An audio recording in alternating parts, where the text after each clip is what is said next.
Hello दोस्तों, learning by doing पे मैं प्रियंका आपका स्वागत करती हूं। और जैसा कि आपके सामने है, यह है भारतीय राज्य व्यवस्था एवं संविधान, जिसमें आज की टॉपिक में हम आपसे चर्चा करने वाले हैं वो है संविधान के कुछ महत्वपूर्ण अनुच्छेद, जो कि एग्जाम के पॉइंट ऑफ व्यू से काफ़ी ज़्यादा मददगार साबित होने वाला है। अगर आप हमारे चैनल पर नए हैं तो वीडियो को लाइक कर चैनल को सब्सक्राइब कर ऑल का बटन प्रेस कर दें, ताकि डेली के आने वाले जो वीडियो हैं आपको ईजिली मिल सके। तो चलिए फटाफट जो है आज के जो कुछ महत्वपूर्ण अनुच्छेद हैं उनको देख लेते हैं। तो सबसे पहले हम बात करेंगे दोस्तों, वो है आपका अनुच्छेद 1। दोस्तों, यह घोषणा करता है कि भारत जो है राज्यों का संघ है, ठीक है। यानी अनुच्छेद 1 यह घोषणा करता है कि भारत जो है राज्यों का संघ है, ठीक है। और थोड़े से आगे चले और हम आपसे बात करें दोस्तों, तो अब इसमें हम बात करेंगे अनुच्छेद 3 के बारे में। ये भी महत्वपूर्ण है एग्जाम के पॉइंट ऑफ व्यू से। तो इसमें दिया गया है दोस्तों कि संसद विधि द्वारा नए राज्य बना सकती है तथा पहले से अवस्थित राज्यों के क्षेत्रों, सीमाओं एवं उनके नाम में परिवर्तन कर सकती है, ठीक है।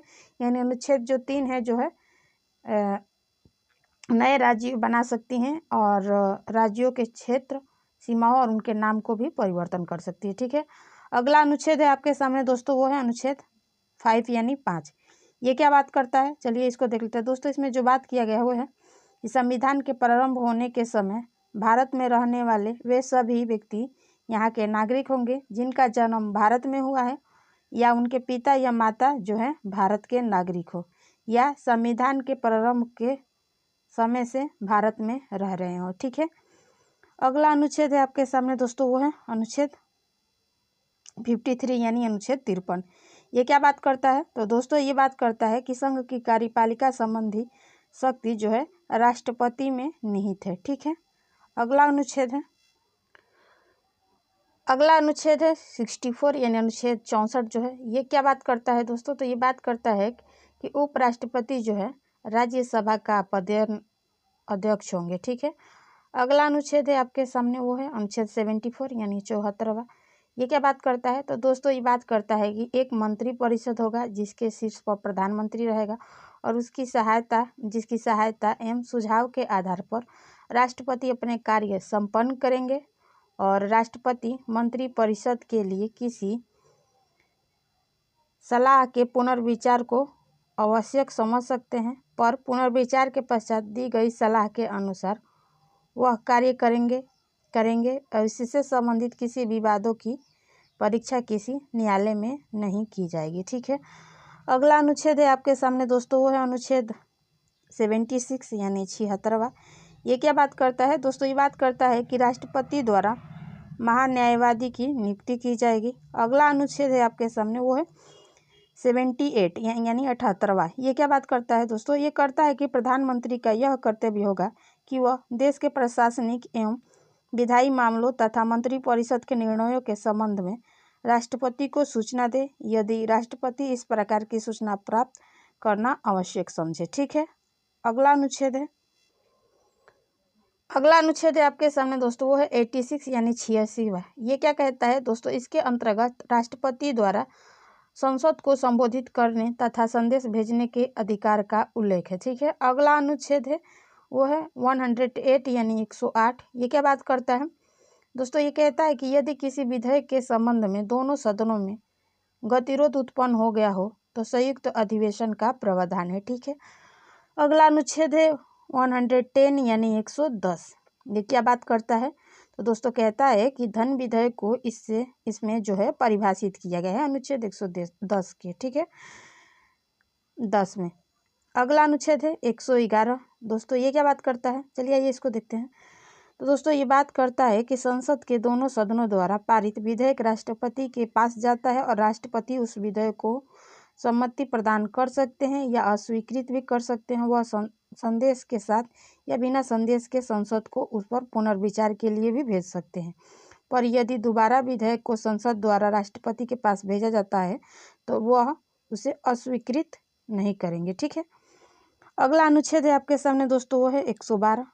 ये क्या बात करता है, तो दोस्तों ये बात करता है कि प्रत्येक वित्तीय वर्ष हेतु राष्ट्रपति द्वारा संसद के समक्ष बजट पेश किया जाएगा, ठीक है। अगला अनुच्छेद है अनुच्छेद नंबर अनुच्छेद 123 दोस्तों ये क्या बात करता है कि संसद के अवकाश यानी सत्र नहीं चलने की स्थिति में राष्ट्रपति को अध्यादेश जारी करने का अधिकार है। ठीक है, अगला अनुच्छेद है 124 यानी 124। ये क्या बात करता है दोस्तों, इसके अंतर्गत सर्वोच्च न्यायालय के गठन का वर्णन है। ठीक है, अगला है अनुच्छेद 129। ये क्या बात करता है तो दोस्तों ये सर्वोच्च न्यायालय एक अभिलेख न्यायालय है, इसके बारे में बात करता है। ठीक है, अगला अनुच्छेद है अनुच्छेद नंबर 148 यानी 148वां।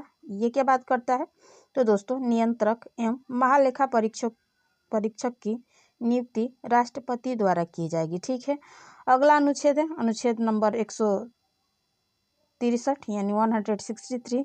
ये क्या बात करता है तो दोस्तों राज्यपाल के कार्यों में सहायता एवं सुझाव देने के लिए राज्यों में एक मंत्री परिषद एवं उसके शीर्ष पर मुख्यमंत्री होगा, पर राज्यपाल के स्वविवेक संबंधी कार्यों में वह मंत्री परिषद के सुझाव लेने के लिए बाध्य नहीं होंगे। ठीक है, अगला अनुच्छेद है 169 यानी 169वां। ये क्या कहता है, ये कहता है दोस्तों कि राज्यों में विधान परिषदों की रचना या उनकी समाप्ति विधानसभा द्वारा बहुमत से पारित प्रस्ताव तथा संसद द्वारा स्वीकृति से संभव है। ठीक है, अगला अनुच्छेद है 200 यानी 200। ये क्या कहता है दोस्तों, ये कहता है और बात करता है कि राज्यों की विधायिका द्वारा पारित विधेयक राज्यपाल के समक्ष प्रस्तुत किया जाएगा। वह इस पर अपनी सहमति दे सकता है या इसे अस्वीकृत भी कर सकता है।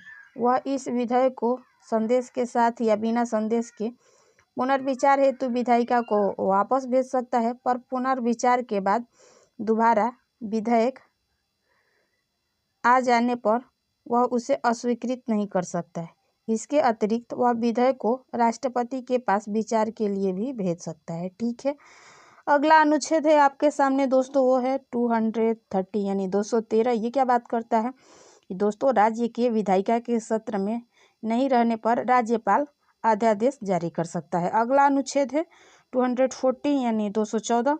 सभी राज्यों के लिए उच्च न्यायालय की व्यवस्था होगी। ठीक है, अगला अनुच्छेद है 226 यानी 226। ये क्या बात करता है तो दोस्तों ये बात करता है कि मूल अधिकारों के परिवर्तन के लिए उच्च न्यायालय को लेख जारी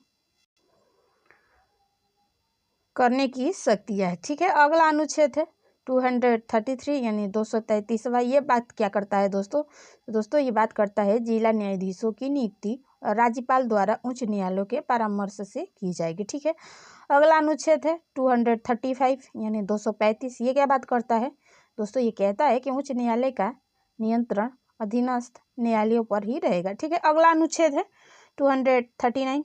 ये क्या बात करता है तो दोस्तों केंद्र शासित प्रदेशों का प्रशासन राष्ट्रपति द्वारा होगा और वह यदि उचित समझे तो बगल के किसी राज्य के राज्यपाल को भी इसके प्रशासन का दायित्व सौंप सकते हैं या एक प्रशासक की नियुक्ति भी कर सकते हैं। ठीक है, अगला अनुच्छेद है 243। ये क्या कहता है दोस्तों, ये बात करता है कि इसमें पंचायत एवं नगर पालिका के गठन, संरचना, आरक्षण, शक्तियाँ, प्राधिकार एवं उत्तरदायित्व से संबंधित प्रावधान दिया गया है। ठीक है, अगला अनुच्छेद है दोस्तों आपके सामने वो है 245। ये क्या बात करता है तो दोस्तों ये बात करता है कि संपूर्ण देश या उसके किसी हिस्से के लिए तथा राज्य विधान पालिका अपने राज्य या उसके किसी हिस्से के लिए कानून बना सकती है। ठीक है, अगला अनुच्छेद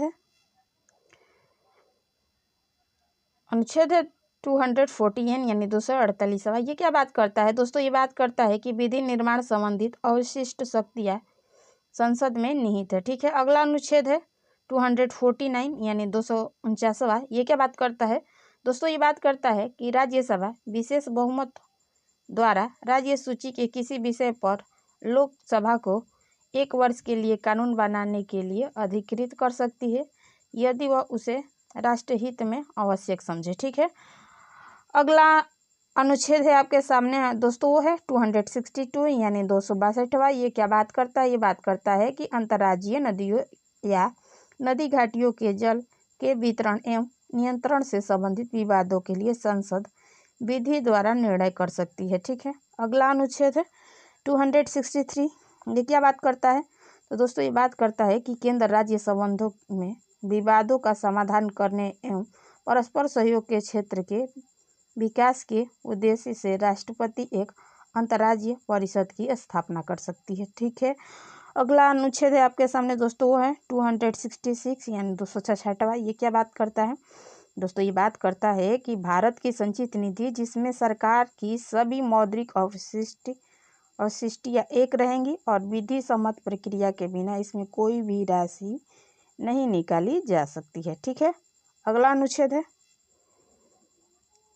267 यानी 267वां। ये क्या बात करता है दोस्तों? ये बात करता है कि संसद विधि द्वारा एक आकस्मिक निधि स्थापित कर सकती है, जिसमें अकस्मात उत्पन्न परिस्थितियों के लिए राशि एकत्र की जाएगी। ठीक है, अगला अनुच्छेद है 275 यानी 275वां। ये क्या बात करता है दोस्तों? कहता है कि केंद्र द्वारा राज्यों को सहायक अनुदान दिए जाने का प्रावधान है। ठीक है, अगला अनुच्छेद है 280 यानी 280वां। ये क्या बात करता है दोस्तों कि राष्ट्रपति हर 5 वर्ष पर एक वित्त आयोग की स्थापना करेगा, जिसमें अध्यक्ष के अतिरिक्त 4 अन्य सदस्य होंगे तथा जो राष्ट्रपति के पास केंद्र एवं राज्यों के बीच करों के वितरण के संबंध में अनुशंसा करेंगे। ठीक है, अगला अनुच्छेद है अनुच्छेद 300 क यानी 300 क। ये क्या बात करता है दोस्तों? ये बात करता है कि राज्य किसी भी व्यक्ति को उसकी संपत्ति से वंचित नहीं करेगा और पहले यह प्रावधान मूल अधिकारों के अंतर्गत था, पर संविधान के 44वें संशोधन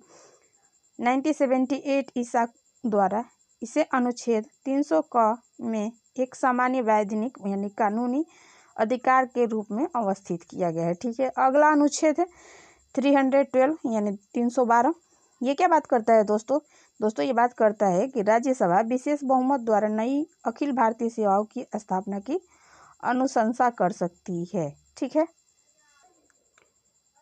अगला अनुच्छेद है आपके सामने दोस्तों, वो है 315 यानी 315। ये क्या बात करता है? कहता है दोस्तों कि संघ एवं राज्यों के लिए एक लोक सेवा आयोग की स्थापना की जाएगी। ठीक है, अगला अनुच्छेद है 324 यानी 324। ये बात जो करता है दोस्तों, वो है चुनावों के पर्यवेक्षक, निर्देशन एवं नियंत्रण संबंधी समस्त शक्तियाँ चुनाव आयोग में निहित रहेगी। ठीक है, अगला अनुच्छेद है आपके सामने दोस्तों, वो है 326 यानी 326वां। ये कहता है दोस्तों कि लोकसभा तथा विधानसभाओं में चुनाव वयस्क माता अधिकार पर होगा। ठीक है, अगला अनुच्छेद है 331, जो बात करता है आपका कि वो है अंगल भारतीय समुदाय के लोगों का राष्ट्रपति द्वारा लोकसभा में मनोनयन संभव है यदि वो समझे तो उनका उचित प्रतिनिधित्व नहीं है। ठीक है, अगला अनुच्छेद है 332। ये जो बात करता है दोस्तों अनुसूचित जातियों एवं जनजातियों का विधानसभाओं में आरक्षण का प्रावधान के बारे में बात करता है, अनुच्छेद 332 यानी 332वां। ठीक है, अगला अनुच्छेद है 333 यानी 333वां।